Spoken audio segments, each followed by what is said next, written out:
Assalamualaikum warahmatullahi wabarakatuh. Hai Sobat Piranbae, Alhamdulillah saya ucapkan terima kasih kepada para sahabat yang telah like, komentar dan juga subscribe ke channel kami. Kami doakan semoga diberikan umur panjang oleh Allah Subhanahu wa Ta'ala dan diberi kemudahan dalam mengarungi kehidupan di dunia ini dan selamat hingga akhirat. Di sebuah kota kecil yang damai, hidup seorang pria bernama Agus. Ia bekerja sebagai pegawai bank dengan posisi yang cukup tinggi dan dihormati. Dari luar, kehidupannya terlihat sempurna. Rumah mewah, kendaraan baru, dan keluarga yang tampak bahagia. Namun, ada satu hal yang tak banyak diketahui orang. Agus terlibat dalam praktik riba, sesuatu yang dalam keyakinan agamanya dianggap sebagai dosa besar. Meskipun ia tahu hal itu salah, godaan harta dan kekayaan membuat Agus menutup mata terhadap ajaran agamanya. Setiap hari, Agus bertugas menawarkan pinjaman kepada nasabah. Namun, pinjaman yang ia tawarkan selalu disertai dengan bunga yang tinggi, jauh dari batas wajar. Ia tahu bahwa banyak orang yang terpaksa mengambil pinjaman tersebut karena kebutuhan mendesak, namun ia tak peduli. Baginya, selama uang mengalir ke kantongnya dan kehidupan mewahnya tetap terjamin, semuanya baik-baik saja. Ada seorang lelaki tua yang sering datang ke bank tempat Agus bekerja. Suatu hari, lelaki tua itu datang dengan memohon keringanan dari bunga pinjamannya yang terus meningkat. "Pak Agus, saya mohon, beri saya keringanan. Saya tak sanggup lagi membayar bunga yang semakin tinggi ini." Namun, hati Agus sudah mengeras oleh keserakahan. Aturan bank adalah aturan. "Pak, jika Anda tidak bisa membayar, maka Anda harus siap menanggung akibatnya," jawab Agus dingin. Dengan langkah tertatih-tatih, lelaki tua itu pergi meninggalkan bank dengan hati hancur. Hari-hari berlalu, dan Agus semakin tenggelam dalam praktik ribanya. Semakin banyak orang yang terjerat dalam utang dengan bunga tinggi, namun Agus tak pernah merasa bersalah. Uang terus mengalir deras ke rekeningnya, dan ia semakin menikmati kehidupan mewah yang dibangun di atas penderitaan orang lain. Namun, apa yang tidak diketahui Agus adalah bahwa dosa-dosanya telah menumpuk, menunggu saatnya untuk dibalas. Suatu malam, sepulang dari pekerjaannya, Agus merasa tubuhnya sangat lelah. Ia mengira itu hanya karena beban kerja yang berat, tapi keesokan harinya, rasa sakit yang ia rasakan semakin menjadi. Tubuhnya demam tinggi, seluruh sendi dan ototnya terasa nyeri tak tertahankan. Istrinya, Mirna, sangat khawatir dan segera memanggil dokter. Dokter yang datang tidak bisa memberikan diagnosa yang jelas. Penyakit Agus tampak aneh dan tak bisa diobati dengan obat-obatan biasa. Hari demi hari, kondisi Agus semakin memburuk. Ia hanya bisa terbaring lemah di tempat tidurnya, merenungi nasibnya yang tiba-tiba berubah. Dalam kesakitannya, Agus mulai teringat dosa-dosa yang telah ia lakukan. Wajah-wajah orang yang ia jerat dengan bunga tinggi seolah datang menghantui setiap mimpi buruknya. Agus akhirnya meninggal dunia, meninggalkan keluarganya dalam kesedihan yang mendalam. Mirna, istrinya, merasa sangat kehilangan, meskipun ia tahu bahwa suaminya telah terlibat dalam sesuatu yang tidak baik selama ini. Jenazah Agus segera dimakamkan dengan prosesi yang sesuai, diiringi oleh doa-doa dan air mata dari keluarga serta beberapa rekan kerja yang hadir. Namun, kejadian aneh mulai terjadi di malam pertama setelah pemakaman Agus. Penjaga kubur yang sedang berpatroli di sekitar area pemakaman merasa ada sesuatu yang tidak beres. Dari kubur Agus, terdengar suara erangan dan geraman aneh.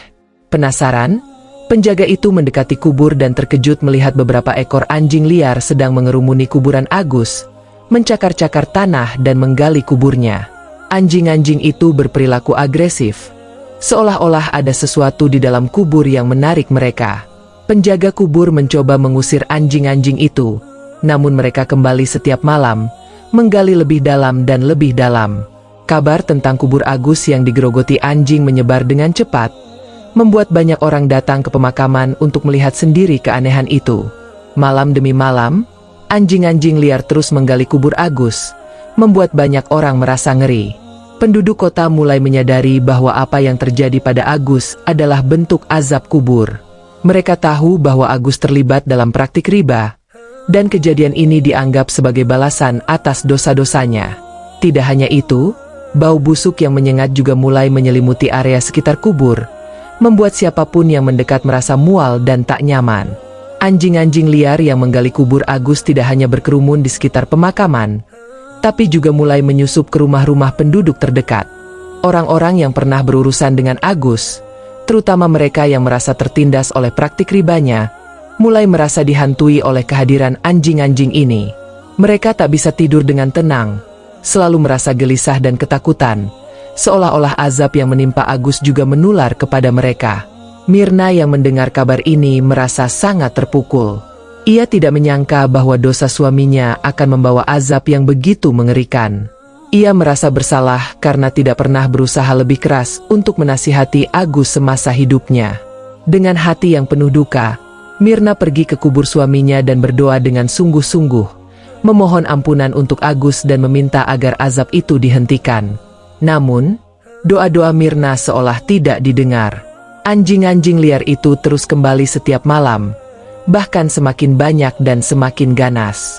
Penduduk kota yang ketakutan akhirnya meminta bantuan seorang ulama yang dihormati. Ulama itu datang ke pemakaman dan memimpin doa bersama, memohon agar Allah mengampuni dosa-dosa Agus dan menghentikan azab kuburnya. Namun, ketika ulama itu mulai memanjatkan doa, anjing-anjing liar tiba-tiba menyerbu keluar dari tempat persembunyian mereka dengan jumlah yang luar biasa banyak. Mereka melingkupi seluruh area pemakaman, seolah-olah menolak doa yang dipanjatkan. Orang-orang yang hadir mulai berteriak ketakutan dan berlarian menyelamatkan diri. Banyak dari mereka yang yakin bahwa ini adalah tanda bahwa Agus masih belum mendapatkan pengampunan, dan azabnya akan terus berlanjut.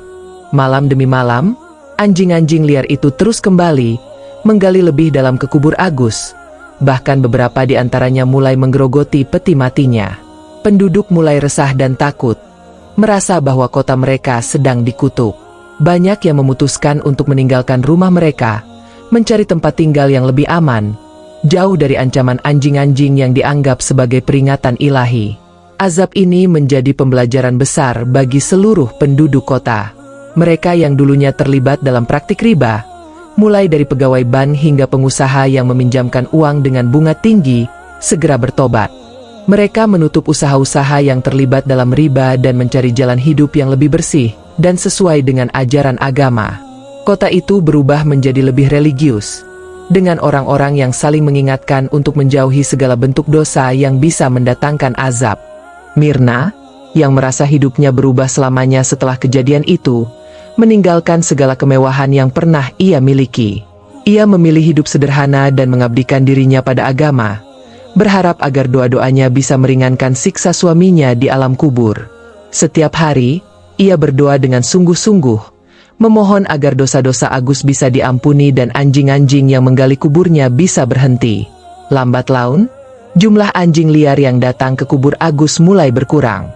Setelah bertahun-tahun, kubur itu akhirnya kembali tenang, tanpa ada lagi anjing yang menggali atau menggerogoti peti matinya. Namun, bau busuk yang menyelimuti area pemakaman tetap menjadi pengingat bagi setiap orang yang datang, bahwa dosa riba tidak hanya mendatangkan malapetaka di dunia, tetapi juga di alam kubur. Kisah ini menyebar jauh melampaui kota itu, menjadi legenda yang diceritakan dari generasi ke generasi. Orang-orang di seluruh negeri mengambil pelajaran dari nasib Agus. Tidak ada yang berani lagi terlibat dalam praktik riba, karena takut akan azab kubur yang begitu mengerikan. Kubur Agus tetap menjadi simbol peringatan, bahwa keadilan Tuhan akan datang pada waktunya, dan tidak ada yang bisa lolos dari akibat dosa-dosa yang telah dilakukan.